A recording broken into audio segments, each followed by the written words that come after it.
అందరికీ నమస్కారం. ఆంధ్రప్రదేశ్ రాష్ట్రంలో కూటమి ప్రభుత్వం ఏర్పడినటువంటి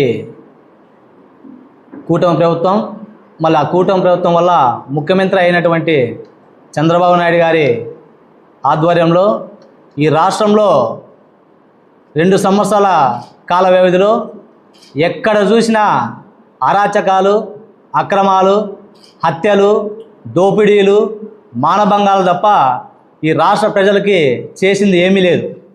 మరి ఇందులో భాగంగానే మొన్న వారం కిందట తోపుదుర్తి ప్రకాష్ రెడ్డి అన్న గారి మీద హత్యాయత్నం జరిగింది. Pre plan murder. అంటే గవర్నమెంట్ వచ్చి 2 సంవత్సరాలు అయినప్పటికీ గన్మెన్లను తొలగించలే. అందరి ఎమ్మెల్యేలతో పాటు గన్మెన్లను తొలగించింటే కొత్త ప్రభుత్వం వచ్చింది, అందరికీ తొలగించారన్న విషయాన్ని అర్థం చేసుకోవచ్చు. 2 సంవత్సరాల తర్వాత కూటమి ప్రభుత్వం చేస్తున్నటువంటి తప్పులను, అరాచకాలను, దౌర్జన్యాలను ఎత్తి చూపుతున్నాడు. ఈ జిల్లాలో తోపుదుర్తి ప్రకాష్ రెడ్డి గారు ఒక్కరే కూటమి ప్రభుత్వ తప్పులను ఎత్తి చూపుతున్నారన్న ఉద్దేశంతో ఆయన నోరు అణచివేయాలా, అదుపు చేయాలన్న ఉద్దేశంతో గన్మెన్లను తొలగించారు. మరి అందులోనే భాగంగా తోపుదుర్తి మహేష్ రెడ్డి హత్యలో ఆయన ఎప్పుడో 1.5 సంవత్సరం కిందట చనిపోతే వాళ్ళు బంధువులు అవుతారు. చిన్న కాల్ లిస్టును పట్టుకొని మా కుమారుడి హత్యకు నువ్వే కారణం అని చెప్పేసి తోపుదుర్తి రాజశేఖర రెడ్డి అన్న గారిని ఉద్దేశపూర్వకంగా అరెస్ట్ చేయడం జరిగింది, జైలుకి పంపించారు. మరి అందులో భాగంగానే ప్రకాష్ రెడ్డి అన్న మీద అటెంప్ట్ మర్డర్. ఒక కారులోనే వెళ్ళి వస్తూ ఉంటే ప్రొద్దుటూరు నుంచి ఎస్ఆర్సి కన్స్ట్రక్షన్ టిప్పరు అక్కడ రోడ్డు వైండింగ్ జరుగుతున్న ఉద్దేశం తెలిసి కూడా ఎటువంటి దారికి అడ్డం పెట్టుకోకుండా, ఇక్కడ రోడ్డు వర్క్ జరుగుతుందనే విషయం తెలిసి కూడా ఏటి పెట్టుకోకుండా ఉద్దేశపూర్వకంగా కారుని ఢీ కొట్టడానికి వచ్చింది. మరి ఈ భయభ్రాంతులతో తోపుదుర్తి ప్రకాష్ రెడ్డి గారు ప్రెస్ మీట్ పెట్టడం జరిగింది. ఎందుకంటే ఇక్కడ జరుగుతున్నటువంటి అన్యాయాల గురించి, ఈ మధ్య జరుగుతున్నటువంటి తోపుదుర్తి కుటుంబం పైన కుట్రల గురించి ప్రెస్ మీట్ పెట్టడం జరిగింది. ఎవరికైనా ప్రాణాపాయం మీదకి వచ్చినప్పుడు ప్రెస్ మీట్ పెట్టి మాట్లాడడం సహజమే. ఇవి కూడా ఎప్పుడు జరిగినాయంటే మన నారా లోకేష్ అనంతపూర్ జిల్లాకి విజిట్ వచ్చిన తర్వాత వాళ్ళ నాయకులతోనూ ఎమ్మెల్యేలతోనూ మాట్లాడిన తర్వాత ఈ విషయాలన్నీ జరగడం జరిగింది. కాబట్టి వీటన్నిటినీ ఉద్దేశించి చూస్తే ఒక ప్రకంగా మరి తోపుదుర్తి ప్రకాష్ రెడ్డి గారిని చంపాలన్న కుట్రతోనే జరిగాయని మా యొక్క అభియోగం. ఇదే ప్రకాష్ రెడ్డి అన్న గారు ప్రెస్ మీట్ ద్వారా తెలియజేయడం జరిగింది. ఈ విధంగా చేస్తే మరి పట్నం వచ్చిన పతివ్రతల మాదిరి ముగ్గురు, అమిలేని సురేంద్రబాబు, పరిటాల శ్రీరామ్, మరి ఎంఎస్ రాజు, వీళ్ళు ముగ్గురు ఓ సినిమా ఉంది పట్నం వచ్చిన పతివ్రతలు అని, ముగ్గురు కూర్చొని విచ్చలవిడిగా మాట్లాడినారు. గుమ్మడికాయ దొంగ అంటే భుజాలు చూసుకున్నట్టు సురేంద్రబాబుని పరిటాలని అంటే ఎంఎస్ రాజుకి ఏమంట? నీకేమయ్యా అంత బాధ? ఎంఎస్ రాజు, ఎందుకు నీకు అంత బాధ? కమ్ములనంటే ఒక ఎస్సీ కులంలో పుట్టి నీకేమంత బాధ? అంటే నారా లోకేష్ అన్నారనే. నారా లోకేష్ని అంటే గతంలో నువ్వు జగన్మోహన్ రెడ్డి సీఎంగా ఉన్నప్పుడు జగన్ నా వెంట్రుకు కూడా విక్కోలేవన్నావు. మరి అప్పుడు ఎవరన్నా నిన్ను ఎవరన్నా తన్నినారా? నిన్నెవరన్నా చూపులతో కొట్టినారా? కొట్టలే కదా. నీ పాపన నువ్వు పోతావని చెప్పేసి రాష్ట్రం సుభిక్షంగా ఉండాలి, ఎక్కడ హత్యలు దౌర్జన్యాలు ఉండకూడదన్న మంచి ఉద్దేశంతో తోపుదుర్తి ప్రకాష్ రెడ్డి అన్న గారు కానీ వైఎస్ఆర్ పార్టీ నాయకులు కానీ ఎక్కడ నిన్ను విమర్శలు కూడా చేయలే. కానీ ఈరోజు ఒక మనిషి మీద హత్యాయత్నం జరిగితే ఆ బాధలో ప్రెస్ మీట్ పెడితే నువ్వు వచ్చి కలవ చేసుకొని దీన్ని రాద్ధాంతం చేస్తావు. అంటే నీ మీద హత్యాయత్నం జరిగితే నువ్వు ప్రెస్ మీట్ పెట్టవా? ఖండించవా?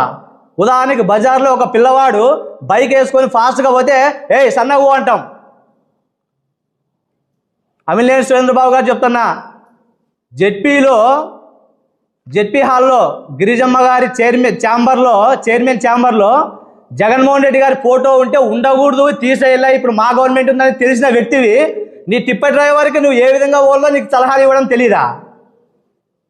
హైవే వెళ్ళేసినటువంటి రోడ్డు వైండింగ్ని నా మధ్యలో తీసేసి డివైడర్ చేసి ఇష్టానుసారం నడిపిస్తావా? అది పొరపాటుగా జరిగిందా లేదంటే ఉద్దేశపూర్వకంగా జరిగిందా తెలియదు, కానీ డ్రైవర్ని పిలిపించి మందలించి తప్పు అని చెప్పేసి బహిరంగంగా క్షమాపణ చెప్పించి 2 ఏళ్ళు తన్నలా. అది చేయకోకుండా అతనితో కేసులు పెట్టించి ప్రకాష్ రెడ్డి మీద అతన్ని ఇంకా మీ దగ్గరనే చేర్చుకొని అతను సపోర్ట్ చేస్తారా? ఇది ఎక్కడ న్యాయం? ప్రజాస్వామ్యంలో ఉన్నామా మనం, లేదంటే బ్రిటిష్ పాలనలో ఉన్నామా?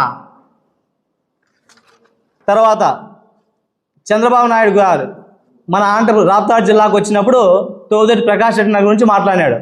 ఇక్కడ ఉన్నటువంటి ఎమ్మెల్యే 2000 కోట్లు సంపాదించినాడు అని. ఎక్కడ సంపాదించాడంటే 2000 కోట్లు. తర్వాత రెండోసారి వచ్చినప్పుడు 500 కోట్లు సంపాదించినాడు అన్నారు. అప్పుడే ప్రకాష్ రెడ్డి గారు ఏం చేసినారు?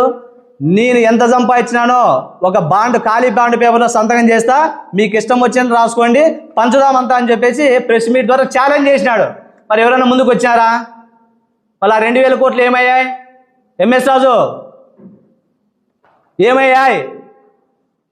నిన్ను 7000 కోట్లు సంపాదించినావు అని చెప్పేసి అనిన దానికే నువ్వు నిరూపణ చేయకోకుండా, నీ ఇష్టానుసారం ప్రజాస్వామ్యంలో ఉన్నామా లేదా అని తెలియకోకుండా ఒక ఎమ్మెల్యే స్థాయిలో ఉండి చొప్పుతో కొడతా అంటావా? లే ఎంఎస్ రాజు, గుర్తు పెట్టుకో. చంద్రబాబు నాయుడు కూడా అన్నాడు. చంద్రబాబు నాయుడు గారు ప్రకాష్ రెడ్డిని 2000 కోట్లు సంపాదించాం అన్నాడు. మరి ఎప్పుడు సంపాదించినాడు, ఎక్కడ సంపాదించాడు, అవి కూడా నిరూపించు. నిరూపించకపోతే చంద్రబాబు నాయుడిని చెప్పుతో నువ్వు కొడతావా మేము కొట్టాలా? చంద్రబాబు నాయుడిని చెప్పుతో నువ్వు కొట్టి ప్రకాష్ రెడ్డి దగ్గర రా, అప్పుడు ఇంటికాట్రా. మా ఇల్లు మీ ఇల్లు దగ్గర అంటావా? ప్రకాష్ రెడ్డి అన్న ఇంటికాడికి వస్తే ప్రకాష్ రెడ్డి అన్న ఇంటి ముందు జెడ్పీటీసీ చంద్రకుమార్ ఉంటాడు. చంద్రకుమార్ని దాటి ప్రకాష్ రెడ్డి అన్న ఇల్లు దాకాలి. నువ్వు ఏం మాట్లాడుతున్నావు? నీ బతుకు గురించి తెలీదా? నువ్వు ఏ స్టేజ్ నుంచి వచ్చినావో తెలీదా? ఎమ్మెల్యే అయితేనే కొమ్ములు వస్తాయా? ఒక పద్ధతి ప్రకారం మాట్లాడాల్సి వస్తుంది. నీ ఇష్టానుసారం చెప్పులతో కొడతా లే ఒరే అంటావా? ఇదేనా మీకు నేర్పించింది సంస్కృతి? మీ అమ్మ నాన్న మీ పార్టీ పెద్దలు నేర్పించింది ఇదేనా సంస్కృతి నీకు? మీ నారా లోకేష్ ఇట్లా మాట్లాడమని చెప్పినాడా? ప్రజాస్వామ్యంలో ఉన్నావా లేదంటే వేరే దేశంలో ఉన్నావా? బ్రిటిష్ కాలంలో ఉన్నావు అనుకుంటున్నావా? ఏమనుకుంటున్నావు? నీ ఇష్టానుసారం మాట్లాడితే సహించడానికి ఇక్కడ ఊరినే ఎవరు లేరు. ఖబర్దార్ ఏ ఎంఎస్ రాజు, ఖబర్దార్. ఏడుగురాలపల్లిలో 14 సంవత్సరాల మైనర్ బాలికను సామూహిక అత్యాచారం చేస్తే ఒక దళిత ఎమ్మెల్యేగా ఉండి ఏం చేసినావు? ఆ రోజు నీ కళ్ళు కనపడలేదా? చెవులు వినపడలేదా? ఏ రోజున వాళ్ళ ఇంటికాడ పోయి పరామర్శించినావా? వాళ్ళకి ధైర్యం చెప్పినావా? కనీసం ప్రెస్ మీట్ పెట్టినావా? మన దళిత జాతి బిడ్డన్నా ఏ ఎంఎస్ రాజు, మన దళిత జాతి బిడ్డ అన్యాయానికి గురైతే ఒక్కసారి ప్రెస్ మీట్ పెట్టినావా? ఏటి పోయినావా పొద్దు? ఈరోజు కమ్ముళ్ళనంటే నీకు ప్రాణం ఉలికిలేస్తుందా? కమ్ముళ్ళ మీద ఉన్నటువంటి ప్రేమ మన దళిత జాతి మీద లేదా నీకు? ఎక్కడున్నావు నువ్వు? దేని ద్వారా ఎమ్మెల్యే అయినావు? ఏ రిజర్వేషన్ ద్వారా ఎమ్మెల్యే అయినావు? దళితులు అంటే నీకు పట్టదా? నువ్వు దళితునివా కమ్ములువా? ఎందుకు మాట్లాడలేదు? ఆ రోజు కనిపించలేదా? నువ్వు ప్రకాష్ రెడ్డి అన్న గురించి మాట్లాడతావు. రాప్తాల్లో కళాకారుల కాలనీలో నువ్వు సంపాదించిన లేఅవుట్, నువ్వు అక్రమంగా ప్లాట్లు వేసి ఎంత సంపాదించినావో తెలుసు. వీటిని ఉద్దేశించే ప్రకాష్ రెడ్డి అని మాట్లాడినాడు. అనంతపురం టౌన్లో party office, TDP party office ఎదురుగ్గా ఇల్లు కొన్నావు. 2.5 కోటికి అగ్రిమెంట్ ఉంది, రిజిస్టర్ కాలే. తర్వాత నీలం రాజశేఖర రెడ్డి ఫంక్షన్ హాల్ పక్కన సాక్షి ఆఫీస్ దగ్గర కక్కలపల్లి పోయేదారిలో ఆ విల్లా కొన్నావు. అది అగ్రిమెంటే ఉంది, రిజిస్టర్డ్ కాలే. అది 7 కోట్ల ప్రాపర్టీ. ఇవన్నీ తెలిసే నువ్వు సంపాదించావని చెప్పి ప్రకాష్ రెడ్డి అన్న గారు అన్నారు. నువ్వు తెలివిగా ఏం చేసినావు? ఇవన్నీ అగ్రిమెంట్లలోనే ఉన్నాయి కదా, రిజిస్టర్లు ఇంకా కాలే కదా, నా పేరు మీద లేవు కాబట్టి అవి చెల్లవు కాబట్టి నేను ఏం మాట్లాడినా చెల్లుతాయనే ఉద్దేశంతో వాళ్ళకి ముందుగా ఫోన్ చేసి అగ్రిమెంట్లు ఎక్కడ బయటికి వేద్దండి, లూఫోల్ చేయొద్దని చెప్పేసి తెలివిగా వాళ్ళకి ఫోన్ చేసి చెప్పి నీ ఇష్టానుసారం మాట్లాడతావా? నువ్వు అగ్రిమెంట్ చేసినది ఈ పొద్దు కాకపోయినా సంవత్సరానికైనా 2 ఏళ్ళకైనా అటు చేరుతావు కదా, అప్పుడు తెలుస్తుంది. నీ మొత్తం పుట్టుపూర్వతాలన్నీ బయటకు వస్తాయి. రిజిస్టర్ లేవు కదా అని చెప్పి ఇష్టానుసారం మాట్లాడితే తెలుగుతాయి అనుకున్నావా? ఏం రాజు, గుర్తుపెట్టుకోవాలన్నీ. మనం ఎక్కడి నుంచి వచ్చినాం, ఏం పని చేస్తా ఉన్నాం, యాట్ నుంచి వచ్చినాం. చెప్పుల షాపులో పని చేస్తున్నావు, ఆట నుంచి వచ్చినావు అనే దానికి నీకు కోపం వచ్చిందా? అదేమైంది? చేసే వృత్తి, నువ్వు ఆ వృత్తి నుంచి అక్కడి నుంచి వచ్చినావు, ఎదిగినావు, నీకు 4 పోస్టులు వచ్చాయని చెప్పేసి మర్యాదగా తమ్ముడు బాబు అని చెప్పేసి ప్రకాష్ రెడ్డి గారు మాట్లాడినారు. దానికి వివరణ ఇవ్వాల్సింది పోయి నోటికి వచ్చినట్టు నీ ఇష్టానుసారం మాట్లాడతావా? ఏమనుకుంటున్నావు? నువ్వు ప్రతిపక్షంలో ఉన్నప్పుడు ఏ జగన్ అంటివి, ఏ జగన్ నా ఎంటుకు కూడా బిక్కోలేవు అంటివి. మళ్ళీ అప్పుడేం చేసినా మేము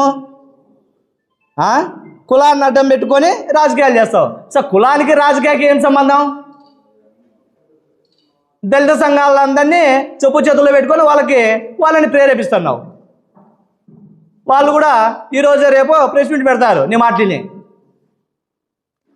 కులానికి ఎందుకు కూర్చున్నావు ఈ రంగుని? నీకు కులం మీద ఇంత ప్రేమ ఉన్నప్పుడు మరి ఆ రోజు 7 గుర్రాలపల్లిలో అమ్మాయి మీద ఎందుకు నువ్వు యాక్షన్ తీసుకోలేదు? యాడికి పోయినావా పొద్దు? సార్ నువ్వు నిజంగా ఎమ్మెల్యేగా గెలిచినావా? ఎంఎస్ రాజు, నువ్వు నిజంగా ఎమ్మెల్యేగా గెలిచినావా?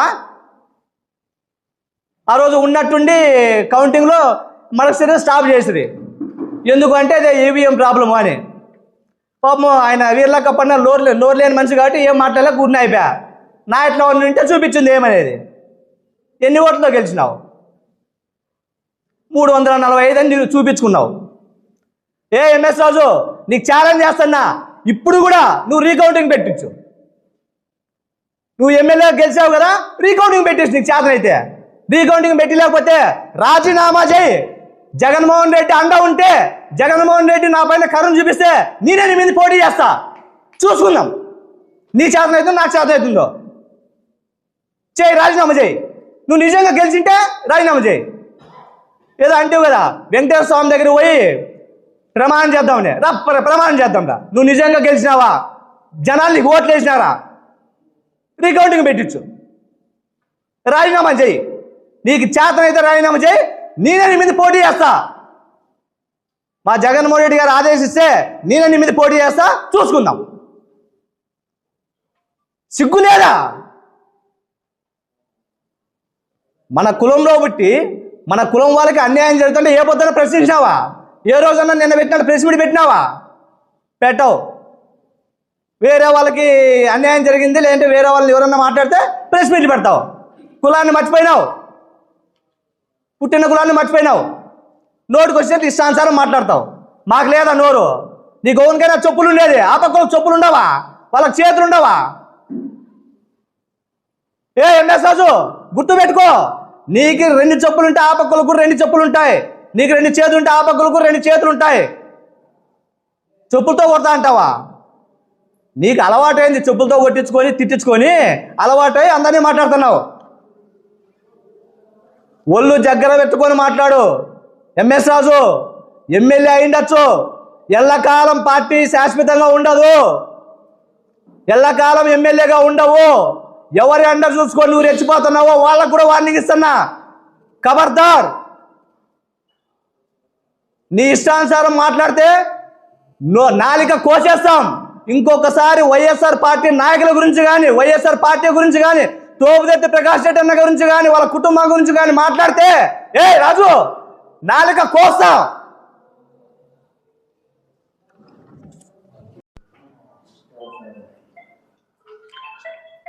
వైసీపీ నాయకులే మాకు సమాచారం ఇచ్చారు అనేది అది ఎంత నిజమో ఎంత అబద్ధమో తెలియదు.